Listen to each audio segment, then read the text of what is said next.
मैत्रिणी, बहिणी, आई, काकू या सगळ्यांना माझा नमस्कार. आणि मी आज कसं आहे की महिला दिनानिमित्त सगळेजण तुम्हाला एकदम आज वर ठेवणार आहेत. उद्या सकाळी उठल्यानंतर परत ज्याकडे आहे म्हणणार आहे आजच्या दिवस सकाळी एन्जॉय करा. आजचा दिवस एन्जॉय करा.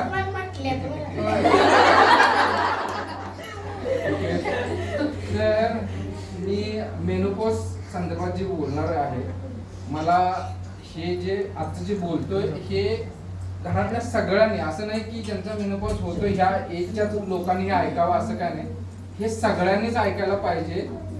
कारण मेनोपॉज हा एका कुटुंबात भरपूर महत्वाचा पार्ट आहे. पाळी जी सुरुवात होते याच्याबद्दल बोललं जातं, ओके, पण मेनोपॉज संदर्भात भरपूर कमी बोललं जातं आणि त्याच्याबद्दल भरपूर सारे गैरसमज सुद्धा आहेत की मेनोपॉज मुळे की बाबा की म्हातारपण लवकर आलं, हे आलं ते आलं असं होतं. पण मेनोपॉज मी एक सिंपल भाषा सांगतो. मेनोपॉज म्हणजे काय, आता शरीर म्हणते आता बास, लय त्रास देणार नाही घेऊन पुढे. शरीराने एक बोलायची पद्धत आहे. आता मी मेनोपॉजच्या सोबत मी काय जोडलं की हार्मोनल फाईट्स हा एक वाक्य त्यासोबत मी जोडलेला आहे. त्या पाठीमागचं कारण आहे. लक्षात ठेवा, आजकाल म्हणजे नॉर्मल मेनोपॉजचं टायमिंग आहे 40 to 45 इयर्स. म्हणजे तुमची जी पाळी थांबते हे 40 ते 45 वर्षाच्या टायमिंगमध्ये थांबते. पण आजकाल जसं की तुम्ही भरपूर न्यूजमध्ये इकडे तिकडे ऐकताय की पाळी लवकर येते सुद्धा. त्यामुळं माझ्याकडे भरपूर सारे पेशंट्स असे आहेत की त्यांची पाळी ही 35च्या आसपास, जरा लवकर सुद्धा काही जणांची पाळी थांबायला सुरुवात झालेली आहे. मग ह्या दरम्यान ना फिमेलच्या एखाद्या लेडीजच्या शरीरात भरपूर सारे बदल होत असतात, भरपूर सारे बदल. आणि हे बदल ज्यावेळेस होत असतात ना, त्यावेळेस नुसतं पाळी थांबणे हा एक घटक आहे. त्यांना समजतंय की बाबा काय, पण पाळी थांबायच्या अगोदर 1-2 वर्ष, पाळी थांबल्यानंतर 1-2 वर्ष भरपूर साऱ्या त्रासाला तुम्हाला पुढे जावं लागतं. त्यातलंच पार्ट काय आहे की आता एक सिंपल उदाहरण सांगतो. एखादा दारुडा आहे, तो रोज दारू पितोय, भरपूर सारं दारू पितोय. त्याला एक दिवस त्याची दारू पूर्णपणे बंद केली आणि त्याला एका खोलीत ठेवला. त्याला कसं फील होतंय, सेम पाळी थांबताना तुम्हाला फील होत. ऍटलिस्ट त्या दारुड्याला माहित असेल त्याला दारू पाहिजे, त्याला दारू पाहिजे. इथं तुम्हाला काय पाहिजे हेच माहित नसतं. त्यामुळे मनात भरपूर सारे फिलिंग येतात, भरपूर सारं रडणं किंवा हॉट फ्लॅशेस. म्हणजे तुम्ही एक चांगल्या एसीच्या खोलीत बसला ना, तुम्हाला गरम व्हायला लागला अचानकच. भीती वाटते की अरे मला अचानक, बाकी सगळं थंडी आहे, सगळी थंडीचा दिवस आहे, सगळं थंड वातावरण आहे, मला गरम व्हायला लागले अचानक. हा एक वन ऑफ द सिम्पटम आहे की पाळी, म्हणून म्हटलं की पाळी थांबायच्या अगोदर 2 वर्षी सगळं चालू होतं. म्हणून हे ऐकणं, हे बोलणं का महत्वाचं आहे की ह्या दरम्यान तुमचा स्वभाव जो असा आहे तो पूर्णपणे बदलून हा असा होणार आहे. तुम्ही बघा स्वतःला, ज्यांची जे पाळी चालू आहे त्यांना माहिती असेल पाळी चालू व्हायच्या अगोदर तुमचा जो स्वभाव होता तो असा होता, पाळी चालू झाल्यानंतर तो बदललाय, आता परत हा बदलणार आहे. मग हा शॅडो टायमिंग आहे. शॅडो टायमिंग म्हणजे काय की म्हणतात ना की पावसाळा चालू व्हायच्या अगोदर जो जूनचा पिरियड आहे, धड पावसाळा पण म्हणता येत नाही, धड उन्हाळा पण म्हणता येत नाही, तसाच शॅडो टायमिंग आपल्या आयुष्यात चालू असतो. ज्यावेळेस आपल्या शरीरात ते हार्मोन हळूहळू बनायचे बंद होतात. त्यामुळं काय होतंय की मूड स्विंग्स होणे, अचानक 5-10 मिनिटापूर्वी तर ही नॉर्मल होती, चांगल्या नवऱ्याला मस्तपैकी चहा बनवून दिला, थोड्या वेळानं मग रडत बसल्या, कशाला ह्याच्यावर लग्न केलं, माझ्या आयुष्याची वाट लागली. आता थोड्या वेळापूर्वी तर नीट होती. आणि ह्या दरम्यान तुम्हाला भरपूर सारं फील होतंय की मला काहीतरी पाहिजे.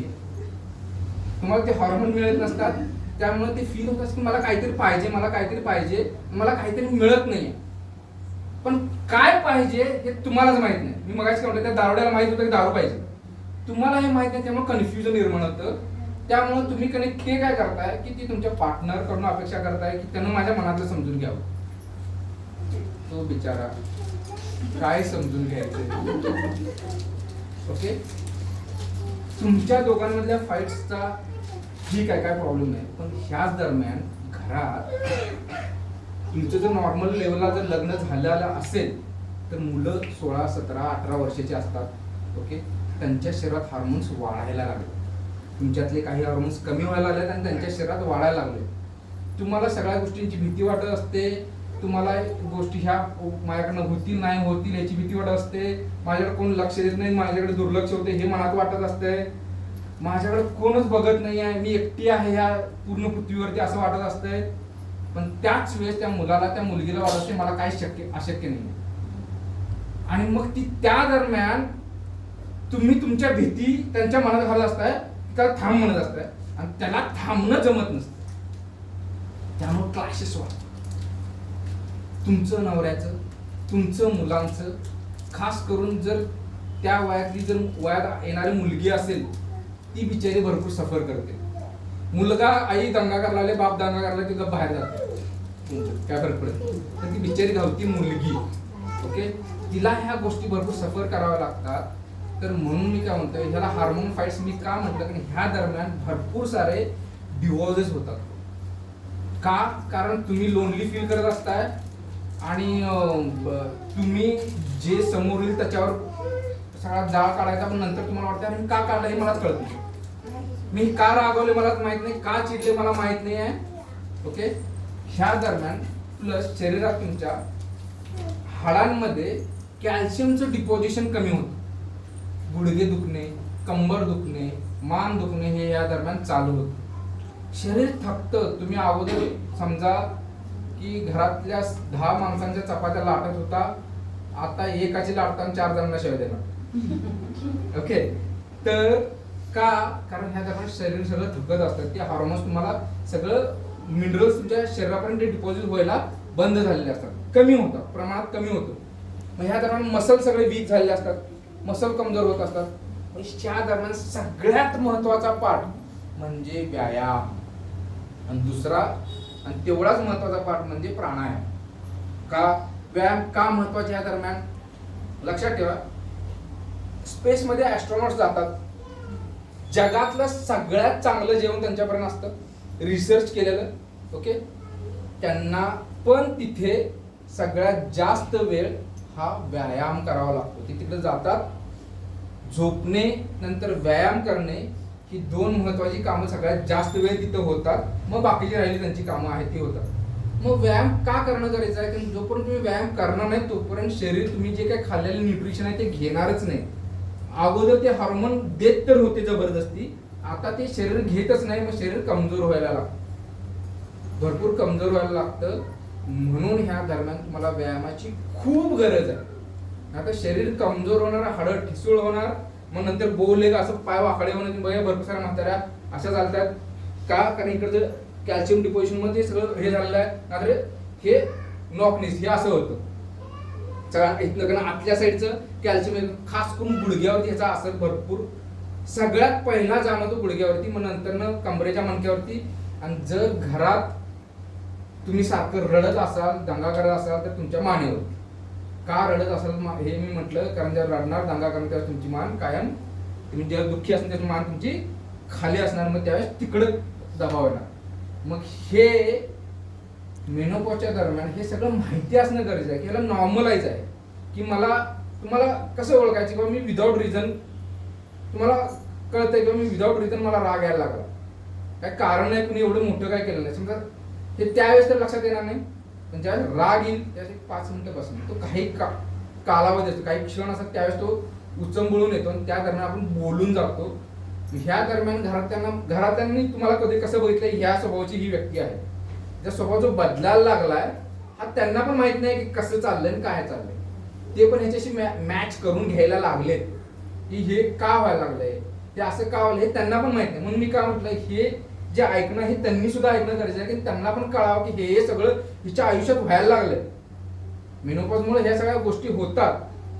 ओके, आता ह्याच दरम्यान जर तुमचे पती हसबंड वगैरे जे आहेत ते जर 45च्या अबोव्ह ते 50च्या आसपास असतील तर तिकडे पण टेस्टोस्टेरोन लेवल कमी झालेला असतो. तिथं पण सेम प्रॉब्लेम होतात, फक्त आमचा इगो असतो. आम्ही स्वतः थकलोय तर आम्हाला दमलोय, तर मला हे म्हणजे मला माझ्याकडनं कामं होईना झाल्यात हे सांगायला आम्हाला आमचा इगो मध्ये येतो.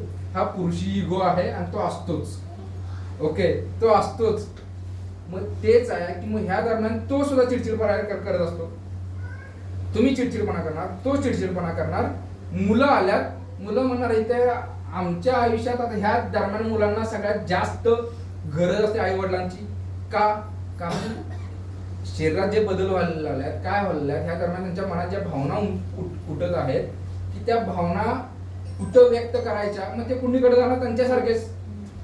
जे मित्र परिवार आहे तो त्याच एजचा आहे, मित्र परिवार जो त्या एजचा आहे, त्यांच्या घरात स्वतः तेच चालू आहे. त्यांच्या आई वडील सेम त्याच लेवलचे असणारे नियर बाय, तिथं पण तेच चाललं आहे. तर तिथं परत मग हे काय होतं की चुकीचं ज्ञान मिळतं आणि त्यामुळे चुकीच्या गोष्टी होण्याच्या भरपूर साऱ्या शक्यता असतात.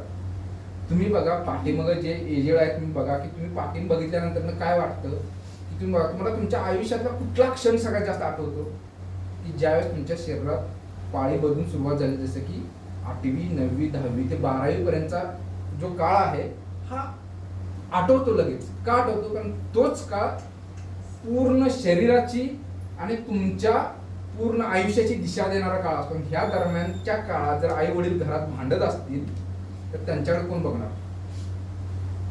बरोबर आहे ना? तर ह्या दरम्यान त्यांना जे मार्गदर्शन पाहिजे, त्यांना जे ज्ञान पाहिजे ते आपण दिलं पाहिजे. आईनं, वडिलांनी त्यांनी दिलं पाहिजे. मग ह्या हार्मोन्स, मग ह्या दरम्यान जे कुटुंबामध्ये मोठे कलह व्हायला लागल्यात, जे फाईट्स व्हायला लागल्यात, त्याच्या पाठीमागे ना तुम्ही जबाबदार आहात, ना ती व्यक्ती जबाबदार आहे, ना मुलं जबाबदार आहे. हा बदल आहे. मग ह्या बदलला बदल म्हणून घेणं. भरपूर सारे जण काय की ह्या दरम्यान काय करतात की जर तुम्ही राईट टायमिंगला जर पाळी थांबत असेल तर मेडिसिनची काय गरज आहे का हो? काहीच गरज नाही. राईट टायमिंग आहे. मग ह्या दरम्यान जो तुम्हाला त्रास होतोय, हा त्रासाला तुम्ही सिंपल एक्सरसाइज आणि प्राणायामनं पूर्णपणे बरं करू शकता. त्याला एक्स्ट्रा काय नाही.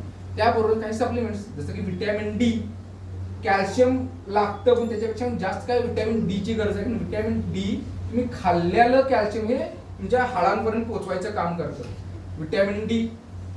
आणि त्यासोबत काय व्हिटॅमिन B12 कमी झालं तर आपण कधी खातो B12? तुम्ही बघा की बिकासूल गोळी भरपूर सारे जण आपण कधी खातो? तोंड आल्यावर खातो. ओके, तोंड आल्यावर खाताय. तोंड आल्यावर काय होतं की तुमच्या तोंडाच्या आतल्या ज्या सेल्स आहेत त्या कनेक्टिव्ह, म्हणजे ज्यांना कनेक्ट करून ठेवायचं काम आहे, जुळवून ठेवायचं काम आहे, त्या सेल्सला जुळवायचं बंद होतं जर तुम्हाला व्हिटॅमिन B12 तुमच्या शरीरात नसेल तर. ओके, आणि त्याच्यात मग दरार निर्माण होते, तिथून रक्त बाहेर येतं किंवा जखम होते तोंडाच्या आतमध्ये. हे कशामुळे होतं? ह्याच्यामुळे होतं. त्याच्यामुळं B12च्या कमतरतेमुळे. जर हे तोंडात होतं तर तुमची रक्तवाहिनी त्याच्या आतमध्ये होणार का नाही? होणार का नाही? रक्तवाहिनीच्या आतमध्ये पण होणार. मग रक्तवाहिनीच्या आतमध्ये जर चीर पडली तर तिथून काय होतं, तिथं कुठलाही जी सेल्स जी आतमध्ये फुटल्यानंतर जी चीर पडते, आपल्या पेशीने होमोसिस्टिन नावाचं एक हार्मोन सिक्रेट करतं. ते हार्मोन काय आहे की एक स्ट्रेस हार्मोन आहे, त्यास आपल्या शरीरात गुठळ्या व्हायला लागतात. म्हणून हार्ट अटॅकचे प्रमाण वाढलेले. अगोदर फिमेलमध्ये कमी होते, पण फिमेलमध्ये पण आता वाढलेत बिकॉज ऑफ दिस. मग B12 किती सिंपल विटॅमिन आहे. समजा आपण जास्त खाल्लं तर काय होणार आहे? लगी वाटे बाहेर, because it is water soluble. हे जास्त होत नाही. ओके, मग सर आम्हाला गोळ्या खायच्या नाही, नॅचरल कसं खाऊ? मग तुम्हाला प्राणीजन्य पदार्थ भरपूर खायला पाहिजे, पण आपण भारतीय तेवढे प्राणीजन्य पदार्थ आपण खात नाही. मग सर मी रोज दूध पितो, पण आफ्टर 40 to 45 च्या नंतर ना दूध पचवण्यासाठी जे एन्झाईम पाहिजेत, जे हे पाहिजेत, जे बॅक्टेरिया वगैरे पाहिजेत, ते लॅक्टिक ऍसिड बॅसिलस तुमच्या गट मधले कमी झालेले असतात. जर तुम्ही दही ताक जर खात असाल तर ते त्यातले काही राहू शकतात, पण मेजॉरिटी टाइमला ते कमी होतात. मग दूध आपण कशाला खाल्लं? कॅल्शियमसाठी खाल्लं. दूध खाल्लं तर ते दुधात जर लॅक्टिक ऍसिड बॅसिलसनं जर त्याला पचवलं नाही तर काय होणार? त्याला पचवण्यासाठी ऍसिड जास्त सिक्रेट करायला लागणार. मग ऍसिडिटी वाढणार. मग ऍसिडिटी वाढली तर त्या ऍसिडला न्यूट्रलाइज करायला बेस पाहिजे. मग तो बेस म्हणजे काय? कॅल्शियम. मग शरीर काय करणार? हाडातलं कॅल्शियम काढणार आणि त्या दुधाला पचवण्यासाठी त्या ऍसिडला न्यूट्रलाइज करण्यासाठी, म्हणजे आपला चारण्याचं कॅल्शियम मिळालं आणि आपण रुपयाचं कॅल्शियम ते पचवायला खर्च केलं. उपयोग झाला का? नाही. मग सिंपल ह्या दरम्यान काही सप्लिमेंट्स आणि एक्सरसाइज जर तुम्ही व्यवस्थित केलं तर ते बॅलन्सिंग होतं. मग त्याचबरोबर की जर तुम्ही म्हटलं नाही मल्टिपल, म्हणजे जेवणामध्ये प्रोटीन गरजेचं आहे, भाज्या गरजेच्या आहेत, फळं गरजेचं आहेत, ड्रायफ्रुट्स गरजेचे आहेत. हे वेगवेगळ्या गोष्टी हे करण्याच्या सोबत तुम्ही व्यायाम व्यवस्थित करणं हे महत्वाचं आहे. याच्या दरम्यान काय होतं की सगळ्यात घातक ह्या दरम्यान जे आहे, पाळी थांबण्याच्या दरम्यान सगळ्यात घातक जो पदार्थ आहे ते म्हणजे साखर. तसं म्हणायला गेलं ओव्हरऑल साखर ही भरपूरच घातक आहे सगळ्याच ड्युरेशन मध्ये. कारण साखर काय करते, प्युअर कॅलरिफिक शरीरात वाढवते आणि तुमच्या शरीराला बाकी न्यूट्रिशन काही मिळत नाही. त्यातनं व्हिटॅमिन कुठलं मिळत नाही, कुठलं प्रोटीन मिळत नाही ना, कुठलं फायबर मिळत नाही. हा प्युअर म्हणजे तुम्हाला एनर्जी मिळते. आणि साखर पचवताना परत त्याच्या ऍसिड मध्ये सिक्रेशन परत जाताना ते अजून कॅल्शियम पण घेऊन जातो. मग तुम्ही साखर कमी करा. ज्यावेळेस तुम्हाला अचानक चिडल्यासारखं तुम्हाला असं वाटतं की मी चिडायला आला, हे होणार नाही, नॉर्मल आहे, चिडायला होल्यासारखं होणार. अचानक तुम्हाला घाम आल्यासारखं होईल, अचानक तुम्हाला पूर्ण थकवा आल्यासारखं होईल. आणि ज्यावेळेस म्हटलं तुम्हाला की तुम्हाला वाटतं की माझ्या मनातलं जाणून घ्यावं, मी तुम्हाला सांगतो तुमच्या मनातलं ना तुमच्या आईला कळालं कधी, ना तुमच्या वडिलांना कधी कळालं, ना तुमच्या मित्रांना कधी कळालं, ना तुमच्या नवऱ्याला कधी कळणार आहे, ना तुमच्या मुलांना कधी कळणार आहे. तुमच्या मनातलं फक्त एकाच व्यक्तीला कळतं, तुम्हाला स्वतःला. जर तुम्हाला अपेक्षा असेल की माझ्या मनातलं कळायला पाहिजे तर मनातलं बोलायला पाहिजे. जे काही मनात आहे त्या दरम्यान जे कुटुंबात संभाषण कमी झाले, ह्या आता लक्षात ठेवा, जे कायमच चिडचिडते, आगीमध्ये कोण स्वतः उडी मारायला जाईल का? जाईल. तुम्हाला वाटते की माझ्या मनातलं त्यांना ऐकायला पाहिजे, हे करायला पाहिजे. ह्या दरम्यान ते काय करतात की तिथं 5 मिनिट थांबणार, तिथं गायब होणार. जसं की मी क्लिनिक मध्ये आलं की माझे स्टाफ सगळा गायब होतो. कशाला आगीत कोण उडी मारायला येणार असायला लगेच पटलं नाही.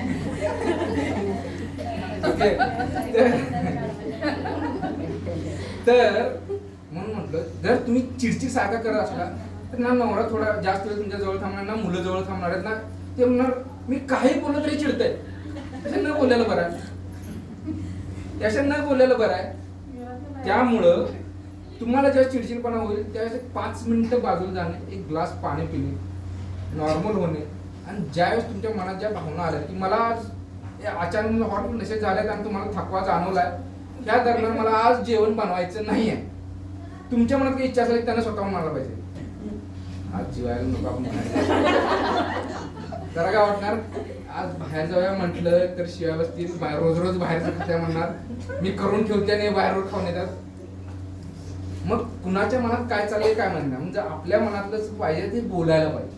तुम्ही क्लिअरली बोलणे, क्लिअरली सांगणे की बाबा ही मला गोष्ट पाहिजे, मला आज काम करायची इच्छा नाहीये, माझं अंग दुखतंय, हे होतंय. सगळ्यांना नाही सांगू शकला, तुमच्या पार्टनरला सांगा, मुलं मोठी असतील मुलांना सांगा, कोण ना कोण तर सांगा. घरात अख्ख्या घरात 1-2 व्यक्ती तर असतील की ज्या तुमचं ऐकणारे आहेत. काहीतरी ऐकतील, बाबा मला आज थकवा वाटतोय, मला काय करायचं, ही तुमची इच्छा होती तर ते सांगणे. नाहीतर काय, माझी इच्छा आहे की जेवण नाही बनवायचं, पण त्यांना काय वाटेल, ह्याला काय वाटतील, त्याला काय वाटतील, असं म्हणत दंगा करायचा. म्हणजे काम करून सुद्धा तुम्हाला त्याचा समाधान नाही ना त्यांना त्याचं बेनिफिट आहे, तुम्ही ओरडल्यामुळे दंगा केल्यामुळे. मग सिंपल गोष्ट आहे, जे काही मनात येतंय, जे काही मनात ज्या भावना आहेत, ह्या दरम्यान ज्या तुमच्या कुटुंबात काय होतं की संभाषण कमी जे झालेलं आहे की हे वाढवणं गरजेचं आहे. पती पत्नीमध्ये संभाषण होणं गरजेचं आहे, मुलांच्या सोबत संभाषण होणं गरजेचं आहे, कारण त्यांना तुमची गरज आहे. मी अजून मुलांच्या बाबतीत भरपूर म्हणतो, 12 वर्षापर्यंत चांगली धुवून काढा, कुठे गेली आमची चांगली धुवून काढा, 12 नंतर ना त्यांच्याशी बोला, म्हणजे डोळं वर करा, थोडस रागवा. ते 16 वर्षापर्यंत, 16 वर्षानंतर त्याला फक्त हे बरोबर आहे, हे राईट आहे, त्यानं विचारलं तर, नाही विचारलं तरी तो वाटतोय तुम्हाला तो कुठेतरी खड्ड्यात जायला लागला तर तिथं सांगणं हे चुकलंय. नाही 18, 19, 20 वर्षानंतर तुला खड्ड्यात पडायचं पड, तुला काय करायचं ते कर, माझं काम झालेलं आहे. 18 वर्षानंतर तो पंतप्रधान बनवून देऊ शकतो, तर तो स्वतःचे निर्णय स्वतः घेऊ शकतो. ओके, तर प्रत्येक गोष्टीत लुडबुड करत बसला तर तो कधीच फ्रीडम, त्याला म्हणजे तुमचीच काय म्हणून काठी लागणार त्याला सोबत, मग तो कधीच मुक्त होणार नाही. ओके, भरपूर सारा आई वडिलांचं हे असतं की प्रत्येक निर्णयात आपण मध्ये पाहिजेच, मी पाहिजे, तो कधीच कुठला निर्णय घेत नाही, त्यामुळे तो कधीच पुढे जात नाही. ओके, तर मेनोपॉज आणि हार्मोन्स हे शरीरातले बदल हे प्रत्येक लेडीजला, प्रत्येक लहान मोठ्या, प्रत्येक पुरुषाला सुद्धा माहिती पाहिजे. म्हणून मी हे प्रत्येक, हे माझं आज म्हणणं होतं, पण आज इथं जागा आपली कमी आहे, पण हे परत कधीतरी आपण बोललो तर हे प्रत्येक पुरुषाला आणि स्पष्ट बोला, हे असं असं होतं. इंटरनेटवर तुम्हाला मेनोपॉज बद्दल माहिती सगळ्यांना मिळेल, दाखवा त्याला हे होते असं. आता व्हिडिओ घेतला तर हा त्यांना दाखवा, हे असं होतंय, माझ्या शरीरात हे बदल व्हायला लागल्यात. मी कधी कधी चिडले तर समजून घे की मी मुद्दाम नाही चिडले, माझ्या मनात काय नव्हतं, माझ्या ह्या हार्मोन्समुळे झालेलं आहे, तर समजून घे. मग हे पाळी थांबायच्या अगोदर 2 वर्ष होतं, लक्षात ठेवा, हे महत्वाची गोष्ट आहे. पाळी थांबायच्या अगोदर 2 वर्षापासून हळूहळू सिम्पटम चालू होतात आणि पाळी थांबल्यानंतर सुद्धा 2 वर्ष होतात. आणि नंतर ना मग तुमचा स्वभाव बदलतो आणि ह्या स्वभावाला जर तुम्ही मॅच केला तर तुम्ही भरपूर येतात. मी माझं एक पेशंटचं उदाहरण देतो हे मेनोपॉजच्या बाबतीत. तो जो पेशंट, जी फिमेल माझी पेशंट होती, आणि त्यांचा जो नवरा होता अतिशय कडक होता, अतिशय कडक. म्हणजे त्यानं म्हणजे कधीच म्हणजे बायकोला असं एकदम म्हणजे एकदम स्ट्रिक्ट, हे खाली घ्या, कसं चाला, असं करा, तसं करा, असला तो पुरुष होता. आणि तिचा कमरेचा त्रास होता, भरपूर जुना पेशंट आहे, तर ते कमरेसाठी माझ्याकडे येत होते. म्हटलं ही म्हणतात हे एवढे कडक होते, ते कडक होते. म्हटलं कडक असून हा रोज कसं काय येतोय. एक दिवशी तो म्हटला, सर एक जमाना होता की मी एवढा असाच होतो, पण आता हीच रोज मला बडबड असते, एवढी बडबड त्या की माझं तोंडच उघडत नाही. स्वभाव जो बदलतो का नाही, आता तो तसा झालाय आणि ती अशी झाली आहे. होणार आहे, बदल होतात, फक्त ह्या बदलाचा मधला मॅचिंग टायमिंग आहे का नाही, ह्या टायमिंगला, त्या बदलाच्या जो मधला टायमिंग, इथं फाईट्स भरपूर असतात, तर हे फाईट समजून घेणं गरजेचं आहे आणि सगळ्यांना कळणं गरजेचं आहे. ओके, ठीक आहे, थँक्यू.